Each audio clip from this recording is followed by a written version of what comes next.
Guys, it's Champions League playoff draw time, and I've just noticed some of the teams. Red Star and Yortobor are both in there. I'd love to play against one of those two, but the other sides look pretty cool to play against as well. I think we've really earned our place now. Let's do this. Automatic draw. Who are we going to get? I'd love to play against Red Star or Yortobor, but either is fine. Red Star will play against Midtjylland. We get to play against Red Star Belgrade. That is awesome stuff. So that's the rest of the draw if you're interested. Now let's get into the episode. Run the intro.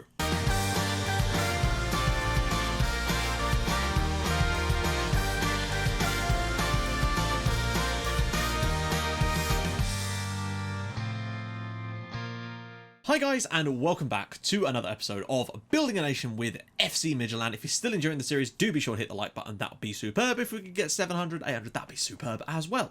Now, obviously this month we've got a decent number of games as well, including, of course, our first leg against Red Star Belgrade over in Serbia. The first leg was away, so we're going to be joining today for the second leg to see if we can get ourselves to the Champions League group stage. If we can, then there will be the draw on the end of the video as well. Enjoy these highlights and let's get into things. Looks back inside for Sobby. Nice football again, Cadlets. Goes back up wide for Roma. Space available all over the pitch. Julian's in again. Somebody across, and it's Cadlets with the goal. We have a 1-0 lead here, and even without the likes of Sisto, we're still doing a brilliant job in the league so far. 1-0. Comes back to Julian. He could look straight in behind for Cadlets. Takes a touch. He's round, and he's made it 2-0. Two very quick goals for Václav Cadlets, and we have a 2-0 lead here against a newly promoted side who are starting the season all right. Oh, Sané's in there, and it's a good header from Horsens. They're back in the game out of nowhere. Babacar Sané with the goal. We need to make sure we hold on here. Finds Dulan instead. Is there a cross here, maybe? Dulan ducks inside. Cadlets is in there, and it's a hat-trick of assists for Dulan and a hat-trick of goals for Cadlets. Lovely link-up between those two today. 3-1. Got another stunning pass. He's into the box. Might go for goal himself here. Oh, and he has. What a game this has been from Mikael Dulan. 3 assists and a goal. It's 4-1 Midtjylland, and this lad is onto something. Well, there we go, 4-1. If things carry on like this, the league will take care of itself. Singh's been sent off after 10 minutes. Two-footed tackle, apparently. Great. Oh, Pushlarger, Pookie's through, and he's scored. I don't know what the keeper's playing at there. It's 1-0 to Brumby. To be fair, we've got 10 men. But I don't know what my goalkeeper's playing at there. Julian again. Is there a good cross coming in? You know there is. Cadlets! Off the crossbar and in. We're level. Cadlets with the goal. Julian with the assist again. Those two linking up great. 10 men. Who cares? For Roma, surely we can't win this here. Back post. Pusic is in. And it's 2-1 to Midtjylland. With 10 men, we have flipped it around on Bromby. What a result this would be. This is a hell of a performance with 10 men. Carrying and marshalling the midfield. Cadlets is in and it's 3-1. We've got ourselves a third goal in this game. Cadlets with another one. Julian with another assist. Those two link up so well. Despite having 10 men, we've just powered over Brumby. And not only that, but Kerinen was basically marshalling the midfield by himself against like 2 to 3 players at times. Brilliant. Cross this time, we have to. Whips it in. Pusic is across, and Pusic, literally off the bench 2 seconds ago, makes it 1-0 Midtjylland. We've deserved it. We've been absolutely astonishing today. I'm amazed we haven't scored yet. Enevoldsen, oh, for God's sake. Incredible. 1-1. The 10 men hasn't helped, but Jesus, we should be out of sight by now. Oh, we could be in here. Finds him. Royer, good save. Oh, it's in. Royer's shot has gone straight through. With 10 men, we still have managed to take the lead back again here. Deservedly so. We've been brilliant today. Struggled a little bit after we went down to 10 men, though. Well, there we go. 2-1 win away. That is a huge win, and Olsen making his return to the team as well. Oh, what the hell? 6 minutes in and Roma's been sent off. For what, apparently? It doesn't even say. Nice football. Different. Cadlets is in, and this time Cadlets does score. We're leading here. We're down to 10 men for some reason, but we do have the lead away at Red Star. Julian finds him. Sobby sips it through for Cadlets. He's in. It's 2-0. Václav Cadlets with his second of the game, 10th of the season. We've caught them on the break, and we lead 2-0 now in Serbia. We don't pull our fingers out. Cernic, good header, good clearance. Oh, it's put over the line by Cernic in the end. Is that Dragoljub Cernic? Oh no, Slavoljub Cernic. Apologies. Oh, what the hell? Straight over Novak's head. Cernic scores and it's 2-2. Out of nowhere, they've just bashed 2 goals in, and it's 2-2 here in Serbia. Still a good result for us, but could have been a lot better. Well, there we go, 2-2. Could have been a lot better, but going down to 10 men after 6 minutes certainly did not help our case. Can he sip it through? Royer's in. Oh my goodness, Royer's given us the lead after 2 minutes. We have the lead, which would send us to 7 straight wins at the start of the season and give us a hell of a lead to lose. Cross, you know we can. Cadlets, no. Singh. Oh, there we go. Harmeet, Singh, ball meet, net. I've been waiting to say that for like a week and a half. Oh, good lord, it's gone in. I thought they were going to clear that there. It's an own goal by Novak. What are we playing at? There we go, 2-1. I'm actually disappointed to only win that 2-1, but it's the win that matters. So as you can see, the league has started off incredibly for us, and this gives me a lot of hope that in the following seasons we can rest players for these early stages of the league and still manage to sort of work things back, basically. I wanted to just try and push at it this year to give ourselves a little bit of a lead. That way we could maybe have a crack at the group stage if we get there, you know, at least try and get third in our group, maybe. But this is all ifs and buts, but it does look promising. I know we threw away a 2-goal lead in Serbia, but I feel like being down to 10 men from 6 minutes really did not help, and I don't know, they started to change stuff in the second half and work their way through us, but thankfully we already had a 2-goal lead by then. Anyway, one thing that has to be pointed out, and I can't let this go, is the fact that Copenhagen have played the same number of games as us, remember, and are currently 14 points behind us in the league, having won only 1 of their first 7 games. They're virtually out of the title race already, and they're going to have a real job. Actually, no, they'll probably still be able to get in that top 6, but it's going to be tough for them. It really, really is. So we're looking very good so far, and that's the main thing. It's amazing also to see that AGF are in second, yet have a neutral goal difference. Now this month there was a youth intake and it's in Finland. Now there might have been another one since then, but I'm still scouting the Finnish one because there was like 450 players to look through. Now a couple of them have stood out to me so far. There's Irki Nurmi, who's the one that's really sort of looking like he has the most potential of the ones that I've added to the list.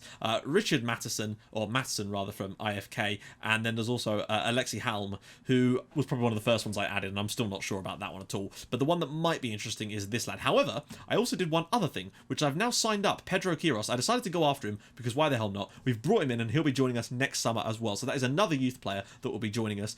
We've also been given some money from a transfer deal that went down, which is fantastic, which gives us another 1.6 million in the transfer fund, which means if we do find any more regions, I'll be on that like a rash. Top goal scorer at the moment is Václav Kadlec with 10 goals in 12 games. Really pleased with his work so far this season. He's getting the goals. Now, of course, I've seen some people talking about how, you know, he's not as good as his stats would suggest, and maybe you're right. You're absolutely right with that. But he's the best we've got. And until such time as we get a young regen striker that we sign in and comes through and he's going to take his place, he's the best we can do right now. And he's doing a damn good job at that so far, getting us the goals. He does miss some easy chances. I would say that his composure is certainly lacking. But you know, what can you do? Assists-wise, though, Mikael Dulan already has 8 in 12 games. He went through a spell where he was just assisting every single goal that Kadlec scored, and it was really nice to see, and it was great to see Harmeet Singh finally score another long ranger as well. Now, with the suspension to Andre Römer, of course, we are going to have to play a slightly rotated side, but hey, oh, I've literally only just noticed this. Pione Sisto is back. Ugh, I literally did not notice that. I didn't even notice he was available. He must finally have come back from the Olympics. I must have missed the notification in amongst all the scout reports. That's really good to have back as well. And to be honest, Roy Eyre has done a spectacularly good job this season as well in his place. But I can only hope that Sisto will boost us even further. And what a perfect time to come back. Not fully fresh, but what can you do? Let's just get straight into today's game against Red Star. It almost feels a little bit like, because we managed to beat Dinamo Zagreb, we actually got ourselves seeded for the next round of the knockout, so to speak, and it meant that we basically got ourselves a pick of ties, basically. So I didn't really see, I think no matter who we'd played on those teams, we'd probably have a good shot at beating them. We've got 2 away goals in Serbia, which means basically if we can avoid losing at home, we're probably going to be okay, unless we draw 3-3 or something silly like that, which, you know, wouldn't put it past us. We've done some weird things this season. Started off strongly though, and we've got we've got full complement of players on the pitch too, which is always a bonus. But if we can get ourselves the lead here, God, it's nice seeing these names, people like Keitai and Mihailo Ristic and players like that. Cernic, although it's a different Cernic, I believe, to the one I had. Plavsic, don't remember him though. Mihailovic in the middle. Ristic. They're obviously come to try and do something that, you know, even a 1-1 draw, if we were to somehow slump that low, oh, Keitai's through, good save. We've made it more difficult than it needed to be, really. So with half an hour on the clock, we've not really offered a great deal in this first half. They haven't done much themselves, I have to say. But I'm still not entirely happy. I'm going to drop the tempo down a little bit. And we're also going to just try and keep that ball a little bit more and try and work our way through them. They're playing that system that Leicester City played against me all the time last season with Wimbledon. Oh, Kadlec is in, and that should be enough, really, to send us through to the group stage. Václav Kadlec, this is his 5th goal in the Champions League as well so far. Sisto with a lovely cross in. It's great to have him back as well. Ball rolls all the way through. Václav Kadlec puts it in the bottom corner, and it is 1-0 to Midtjylland, and that's all we really needed. I think a goal, as long as we scored on the night, we'd probably be fine to go through. We really should have done better in the away leg, really. Being 2-0 up and throwing it away was horrible, but it's one of those things, isn't it? There's obviously things we could have done to prevent that, maybe, but being down to 10 men certainly did not help. Here we go. Sobby, or Kadlec won't score from there, surely. He's... Oh, what are you doing? Just put it back. I love the fact that he keeps the ball in play, like, yeah, and then just smashes it straight at the goalkeeper from a ridiculous angle. Luka Belic is injured. Duland is... Look at this. Singh and Duland have not... We've not actually had a good game so far, really. But that being said, I'm going to tell them that they're playing well, because they kind of are. In terms of the fact that we're leading the game, but not hyper happy with them so far. Julian, this is what I mean about him. He just seems to have these games where he just goes a little bit missing. But look at that. He's already 3.5 stars in this team now, which is fantastic. Right. Let's keep going, shall we? See what we can come up with in this second period of the game. As long as we win the game, it doesn't really make any difference. We'll get ourselves through to the next round, can do ourselves a Champions League draw at the end of the episode, which is going to be tasty. Hopefully we'll get ourselves a better group than, I don't know, as long as there's a team that we can beat in there for that third spot type of situation, and get into the Europa League next year. That's what I'm really hoping for. We nearly did it last year, but bottled it at the last minute. Literally almost in the last minute. Okay, right. Lots of players not performing that well. Poulsen and Singh, both in the midfield, doing appallingly. Shame Olsen's still not really fit enough. Ooh, should we give Carpanu a run out? That's an interesting one to try out later, I think. But firstly, Julian is going to come off for Royer. And now, we need to get fullbacks in. This is one of the areas I wish we could find some good fullbacks. But that's just how it is at the moment. I'm going to get Nikolai Kirk in for Jakob Poulsen at this point. One of the youngsters. And I might actually get Stefan Carpanu on later on in this match. Because at the moment, we're doing okay. Unless they score twice. Which, you know, they've actually played okay. So you wouldn't be completely surprised if they were to score a goal. We've certainly not played as well as I'd like to, but maybe we're just knackered from the league games. Maybe if I'd rested players, we'd play better on the night, but we're still winning the game, and that's really what's important. Screw it, we're going to get Stefan Carpanu on. Why the hell not? He doesn't have huge map fitness, but it'd be nice to see another one of our regens get himself an appearance in the team, basically, along with the likes of Sakibo.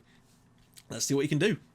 Munksgaard's now gone through the back of Goikov, which means we're now going to get another red card. We've not had a lot of luck with red cards lately. We've had a lot of them, both red, straight reds and second yellows.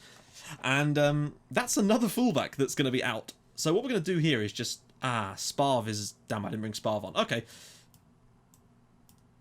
It's a shame that Novak can't play at centre-back, because then we could have gone to a back three. But we'll put Bangard out of fullback. And...